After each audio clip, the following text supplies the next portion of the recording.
ನಮಸ್ಕಾರ ಸ್ನೇಹಿತರೆ, ಮಹಾಚಂದ್ರ ಯೂಟ್ಯೂಬ್ ಚಾನಲ್ಗೆ ತಮ್ಮೆಲ್ಲರಿಗೂ ಆತ್ಮೀಯವಾದಂತಹ ಸ್ವಾಗತ. ಸ್ನೇಹಿತರೆ, ಹಳೆ ಪಿಂಚಣಿ ಯೋಜನೆ ಜಾರಿಗೆ NPS ಸಮಿತಿ ಒಲವನ್ನು ತೋರಿದೆ.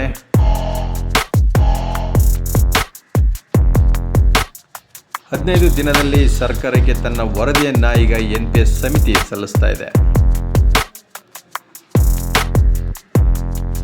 ಸರ್ಕಾರ ಎಸ್ ಅಂದರೆ ಸುಮಾರು 2.45 ಲಕ್ಷ ನೌಕರರಿಗೆ OPS ಭಾಗ್ಯ ಸಿಗಲಿದೆ. ಈ ಬಗ್ಗೆ ಒಂದಷ್ಟು ಮಾಹಿತಿ ತಿಳಿಯೋಣ ಬನ್ನಿ ಈ ವಿಡಿಯೋನಲ್ಲಿ.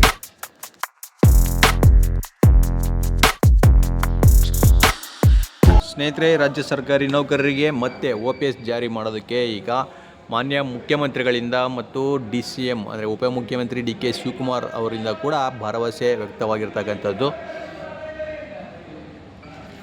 ಸರ್ಕಾರದಿಂದ ಒಂದು ಸಮಿತಿಯನ್ನು ರಚನೆ ಮಾಡಲಾಗಿದೆ ಸ್ನೇಹಿತರೆ. ಅಂಜುಮ್ ಪರ್ವೇಜ್ ಅವರ ನೇತೃತ್ವದ ಈ ಸಮಿತಿ ಬೇರೆ ಬೇರೆ ರಾಜ್ಯಗಳಲ್ಲಿ ಇಲ್ಲಿ OPS ಜಾರಿ ಇರ್ತಕ್ಕಂಥ ರಾಜ್ಯಗಳಲ್ಲಿ ಹೋಗಿ ಅಧ್ಯಯನವನ್ನು ನಡೆಸಿ ಬಂದಿದೆ. ಸೊ ಈ ಸಮಿತಿಯ ಅಧ್ಯಯನದ ವರದಿ ಏನಿರುತ್ತೆ, ಸೊ ಅದು ಮತ್ತು ಈ OPS ಜಾರಿ ಮಾಡಬೇಕಾದ್ರೆ ಕೆಲವೊಂದು ತಾಂತ್ರಿಕ ಸಮಸ್ಯೆಗಳು ಇದೆ. ಸೊ ಏನೇನಿದೆ ಇವೆಲ್ಲ ಈ ಡೀಟೇಲ್ಸ್ ನಿಮಗೆ ಈ ವಿಡಿಯೋನಲ್ಲಿ ನಾನು ತಿಳಿಸ್ಕೊಡ್ತಾ ಇದ್ದೀನಿ. ವಿಡಿಯೋ ಸ್ಕಿಪ್ ಮಾಡದೆ ಪೂರ್ತಿಯಾಗಿ ನೋಡಿ. ಹಾಗೆ ನಮ್ಮ ಚಾನಲ್ನ ಇನ್ನು ಯಾರ್ಯಾರು ಸಬ್ಸ್ಕ್ರೈಬ್ ಮಾಡ್ಕೊಂಡಿಲ್ಲ ಅವರು ಈ ಕೂಡಲೇ ಸಬ್ಸ್ಕ್ರೈಬ್ ಮಾಡ್ಕೊಳ್ಳಿ ಅಂತ ಹೇಳ್ತಾ ಬನ್ನಿ ಸ್ನೇಹಿತರೆ ನೋಡೋಣ.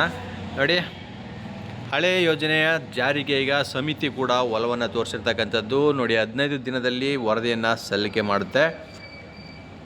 ಈಗ ಅಂತಿಮ ವರದಿ ತಯಾರಾಗಿದ್ದು ಅದನ್ನು ಇನ್ನೊಂದು 15 ದಿನದಲ್ಲಿ ರಾಜ್ಯ ಸರ್ಕಾರಕ್ಕೆ ಸಲ್ಲಿಕೆಯನ್ನು ಮಾಡುತ್ತೆ. 13,500 ಜನರಿಗೆ ಈಗ OPS ಜಾರಿ ಅಂತ ಒಂದು ಆದೇಶವನ್ನು ಹೇಳಲಾಗಿತ್ತು, ಆದೇಶವನ್ನು ಹೊರಡಿಸಲಾಗಿತ್ತು. ಆದರೆ ಸರ್ಕಾರ ಸಮ್ಮತಿಯನ್ನು ನೀಡಿದರೆ ಸ್ನೇಹಿತರೆ, ಈಗ ನೋಡಿ ಇರುವಂಥ 2,45,000 ಮಂದಿಗೆ ನೌಕರರಿಗೆ ಈಗ OPS ಜಾರಿ ಮಾಡುವ ಅವಕಾಶ ಕೂಡ ಇದೆ. ಬನ್ನಿ ಹಾಗಾದರೆ ಇಲ್ಲಿ ಸಮಿತಿ ಅಧ್ಯಯನವನ್ನು ಮಾಡಿರ್ತಕ್ಕಂಥ ಮಾಹಿತಿ ಏನು ಅಂತ ನೋಡೋಣ. ಈ ಸಮಿತಿ ಅಧ್ಯಯನ ನಡೆಸಿರ್ತಕ್ಕಂಥದ್ದು ನೋಡಿ, ರಾಜಸ್ಥಾನ, ಪಂಜಾಬು, ಹಿಮಾಚಲ ಪ್ರದೇಶ ಮತ್ತು ಛತ್ತೀಸ್ಗಢ ಈ ರಾಜ್ಯಗಳಲ್ಲಿ ಹೋಗಿ ಅಧ್ಯಯನವನ್ನು ಮಾಡಿ ಬಂದಿದೆ. ಅಲ್ಲಿ OPS ಜಾರಿ ಇರ್ತಕ್ಕಂಥ ರಾಜ್ಯಗಳಿವು. ಈ ಅಧ್ಯಯನದಲ್ಲಿ ಇರ್ತಕ್ಕಂಥ ಒಂದು ಮಾಹಿತಿ ನೋಡಿ, ಡಿಫೆಂಡ್ ಪಿಂಚಣಿ UPS ಆಂಧ್ರದ ಹೊಸ ಯೋಜನೆಯ ಮೂರು ಅಂಶದ ಪರಿಶೀಲನೆಯನ್ನು ಮಾಡಲಾಗಿದೆ. ಹಾಗೆ ಆಂಧ್ರ ಪ್ರದೇಶದ ಗ್ಯಾರಂಟೀಡ್ ಪಿಂಚಣಿ ಯೋಜನೆಗೆ ಬಗ್ಗೆ ಅಧ್ಯಯನವನ್ನು ಮಾಡಲಾಗಿದೆ. ಬೇರೆ ರಾಜ್ಯಗಳಲ್ಲಿ ಹೇಗೆ OPS ಮರುಜಾರಿ ಮಾಡಿದ್ದಾರೆ, ಅದರ ಸಾಧಕ ಬಾಧಕಗಳೇನು, ಸೊ ಇದನ್ನು ಅಧ್ಯಯನ ಮಾಡಿದ್ದಾರೆ. 13,500 ಮಂದಿಗೆ ಜಾರಿಯಾಗಿರುವ ಡಿಫೈನ್ಡ್ ಪಿಂಚಣಿಯಿಂದ ಹೇಗೆಲ್ಲ ಉಪಯೋಗ ಆಗುತ್ತೆ ಮತ್ತು ಕೇಂದ್ರದ ಹೊಸ ಏಕೀಕೃತ ಪಿಂಚಣಿ ಯೋಜನೆಯ ಅನುಕೂಲಗಳೇನು, ಸೊ ಇಷ್ಟು ಅಧ್ಯಯನವನ್ನು ಮಾಡಿ ಸಮಿತಿ ಒಂದು ಅಂತಿಮ ವರದಿಯನ್ನು ಈಗ ತಯಾರು ಮಾಡಿರ್ತಕ್ಕಂಥದ್ದು. ಸೊ ಇದನ್ನು ಸರ್ಕಾರಕ್ಕೆ ಸಲ್ಲಿಸೋದಕ್ಕೆ ಒಂದು ಬಾಕಿ ಇದೆ.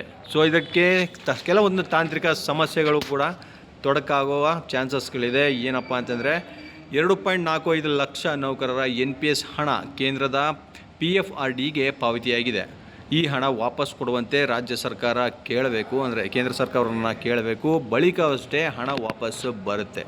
ಹಾಗೆ ಒಮ್ಮೆ ನೌಕರ ಹೆಸರಲ್ಲಿ ಪ್ರಾನ್ ನಂಬರ್ ಆಗಿ ಹಣ ಜಮೆಯಾದರೆ ವಾಪಸ್ ಬರೋದು ಕಷ್ಟ. ಸೊ ಈ ರೀತಿ ಇರುವ ಸಂದರ್ಭದಲ್ಲಿ ಅದನ್ನು ವಾಪಸ್ ತಂದ ಮೇಲೆ ಈ ನಿರ್ಧಾರ ಓಲ್ಡ್ ಪೆನ್ಷನ್ ಸ್ಕೀಮನ್ನು ಜಾರಿ ಮಾಡಬೇಕಾಗತ್ತೆ. ಹಾಲಿ ಕಾನೂನಿಗೆ ತಿದ್ದುಪಡಿ ತಂದ ನಂತರವಷ್ಟೇ ಹಿಂಪಡೆಯಲು ಸಾಧ್ಯವಿದೆ. ಸೊ ಒಂದು ಕಾನೂನು ಈಗ ಏನು ಮಾಡಿದರು NPSನಲ್ಲಿ, ಸೊ ಆ ಕಾನೂನಿಗೆ ತಿದ್ದುಪಡಿಯನ್ನು ತಂದು ಅದರ ಅಧಿಕೃತ ಅಧಿಸೂಚನೆಯನ್ನು ಹೊರಡಿಸಿ ನಂತರ ಹಣವನ್ನು ವಾಪಸ್ಸು ಪಡೆದು ಮುಂದಿನ ಕ್ರಮವನ್ನು ಕೈಗೊಳ್ಳಬೇಕಾಗುತ್ತೆ. ಸೊ ಇದು ತಾಂತ್ರಿಕ ಸಮಸ್ಯೆಗಳು ಎದುರಾಗಿರ್ತಕ್ಕಂಥದ್ದು. ಹಾಗೆ ಕೆಲವೊಂದು ಶಿಫಾರಸುಗಳು ಏನಿತ್ತು ಅಂತ ನೋಡಿ ಇಲ್ಲಿ ಕೊಟ್ಟಿದ್ದಾರೆ. OPS ಜಾರಿಗೆ ಬೇಕಿರುವ ಅಂಶಗಳನ್ನೇ ವರದಿಯಲ್ಲಿ ಉಲ್ಲೇಖಿಸಲಾಗಿದೆ. ಸಮಿತಿಯ ಅಧ್ಯಕ್ಷರ ಭೇಟಿಯಾದ ಸರ್ಕಾರಿ ನೌಕರರ ಸಂಘಕ್ಕೆ ಸಕಾರಾತ್ಮಕ ಸ್ಪಂದನೆ ಸಿಕ್ಕಿದೆ. OPS ಮರುಜಾರಿ ಹೇಗೆ, ಅನುಕೂಲ ಅನಾನುಕೂಲ ಏನೆಂದು ನಮೂದು ಮಾಡಲಾಗಿದೆ. OPS ಮರುಜಾರಿಗೆ ವರದಿಯಲ್ಲಿ ಶಿಫಾರಸು ಮಾಡಿರುವ ಭರವಸೆ ಇದೆ. ಸೊ ಇದಕ್ಕೆ ನಮ್ಮ ರಾಜ್ಯ ಸರ್ಕಾರಿ ನೌಕರರ ಸಂಘದ ಅಧ್ಯಕ್ಷರಾದಂಥ CS ಷಡಾಕ್ಷರಿ ಅವರು ಕೂಡ ಒಂದು ಹೇಳಿಕೆಯನ್ನು ನೀಡಿದ್ದಾರೆ ನೋಡಿ. ಅಂಜುಮ್ ಪರ್ವೇಜ್ ಸಮಿತಿ OPS ಜಾರಿಗೊಳಿಸಲು ಶಿಫಾರಸು ಮಾಡುವ ಭರವಸೆ ಕೊಟ್ಟಿದೆ. ಚುನಾವಣಾ ಪ್ರಣಾಳಿಕೆಯಲ್ಲಿ ಕೊಟ್ಟಿರುವ ಭರವಸೆಯಂತೆ OPS ಮರು ಜಾರಿಗೊಳಿಸುವುದಾಗಿ CM ಸಿದ್ದರಾಮಯ್ಯ ಹಾಗೂ DCM DK ಶಿವಕುಮಾರ್ ಸಹ ಸಕಾರಾತ್ಮಕವಾಗಿ ಸ್ಪಂದಿಸಿದ್ದಾರೆ. ಹೀಗಾಗಿ ರಾಜ್ಯದಲ್ಲಿ OPS ಜಾರಿಯಾಗುವ ನಿರೀಕ್ಷೆ ಇದೆ ಅಂತ ಅವರು ಹೇಳಿಕೆಯನ್ನು ಕೊಟ್ಟಿದ್ದಾರೆ. ಈಗ OPS ಬಗ್ಗೆ ಕೆಲವೊಂದು ಮುಖ್ಯ ಅಂಶಗಳನ್ನು ಗಮನಿಸೋದಾದರೆ ನೋಡಿ, ನೌಕರರ ನಿವೃತ್ತಿ ವೇಳೆ ಹೊಂದಿದ್ದ ಮೂಲ ವೇತನದ 50% ಲಭ್ಯ ಆಗುತ್ತೆ.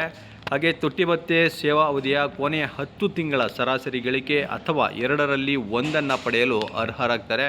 ಹಳೆ ಪಿಂಚಣಿ ಯೋಜನೆಯಲ್ಲಿ ಉದ್ಯೋಗಿಗಳು ಪಿಂಚಣಿಗೆ ಕೊಡುಗೆ ನೀಡಬೇಕಾಗಿಲ್ಲ. ನಿವೃತ್ತಿಯ ಬಳಿಕ ಕುಟುಂಬಕ್ಕೆ ಪಿಂಚಣಿಯ ಖಾತರಿ ಇರುತ್ತದೆ. ನಿವೃತ್ತರು ಮೃತಪಟ್ಟರೆ ಅವಲಂಬಿತರಿಗೆ ಪಿಂಚಣಿ ಮುಂದುವರಿಯುತ್ತೆ. ಸರ್ಕಾರದ ಬೊಕ್ಕಸಕ್ಕೆ ಈ ಯೋಜನೆ ಹೊರೆಯಾಗಿತ್ತು ಅಂತ ಈ ಯೋಜನೆಯನ್ನು ಸ್ಟಾಪ್ ಮಾಡಿದರು. ಆದರೆ ಮತ್ತೆ ಈಗ ಅದನ್ನು ಜಾರಿಗೊಳಿಸಿದ್ರೆ ಸರ್ಕಾರಕ್ಕೆ ಮತ್ತೆ ಹೊರೆಯಾಗುತ್ತೆ. ಅದನ್ನು ನಿಭಾಯಿಸೋ ಶಕ್ತಿ ಸರ್ಕಾರ ಪಡ್ಕೋಬೇಕಾಗುತ್ತೆ ಸ್ನೇಹಿತರೆ. ಏನೇ ಆಗಲಿ, ರಾಜ್ಯ ಸರ್ಕಾರಿ ನೌಕರರಿಗೆ ಈ ಓಲ್ಡ್ ಪೆನ್ಷನ್ ಸ್ಕೀಮ್ ಜಾರಿ ಆಗೋದಂತೂ ಈಗ ಸಿದ್ಧ ಅಂತಲೇ ಹೇಳ್ಬೋದು ಸ್ನೇಹಿತರೆ. ಅಂತಿಮ ಹಂತದಲ್ಲಿರ್ತಕ್ಕಂಥ ಈ ವರದಿಯನ್ನು ಸಲ್ಲಿಕೆ ಮಾಡಿ ಈಗ OPS ಜಾರಿ ಮಾಡ್ತೀನಿ ಅಂತ ಮುಖ್ಯಮಂತ್ರಿಗಳು ಉಪಮುಖ್ಯಮಂತ್ರಿಗಳು ಭರವಸೆನ ನೀಡೋದ್ರಿಂದ ಈಗ ಅವರು ಅದನ್ನು ಜಾರಿ ಮಾಡಲೇಬೇಕಾಗಿದೆ. ಬೇರೆ ದಾರಿ ಇಲ್ಲ ಸ್ನೇಹಿತರೆ. ಸೊ ಮುಂದೆ ಏನಾಗುತ್ತೆ ಅಂತ ಕಾದು ನೋಡೋಣ. ಮತ್ತೆ ಮುಂದಿನ ವಿಡಿಯೋಲಿ ನನ್ನ ಭೇಟಿ ಮಾಡ್ತೇನೆ. ನಮಸ್ಕಾರ.